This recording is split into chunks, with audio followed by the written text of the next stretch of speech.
Face-to-face classes sa Mangaldan, Pangasinan suspendido mula March 12 hanggang 13 dahil sa banta ng mataas na heat index. Nakatutok si Jasmine Gabriel Galban.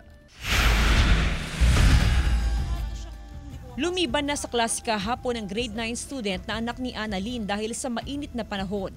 Hindi raw kasi kinakaya ng kanyang anak ang maalinsangang panahon. Sa bahay po, pwede po silang kahit module na lang. Mas okay pa po kaysa po dito sobrang init. Baka po mapano pa po yung mga bata.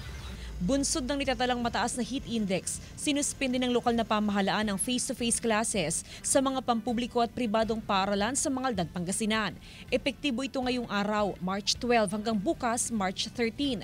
Sa pagtaya ng Pag-asa, aabot kasi sa 44 hanggang 45 degrees Celsius ang heat index sa bayan. Sa ganitong pagkakataon, mahalagang isaalang-alang ang kaligtasan ng mga learner. Yung mga learners po natin ay ginagabayan po natin sila sa mga activity nila through group chat po.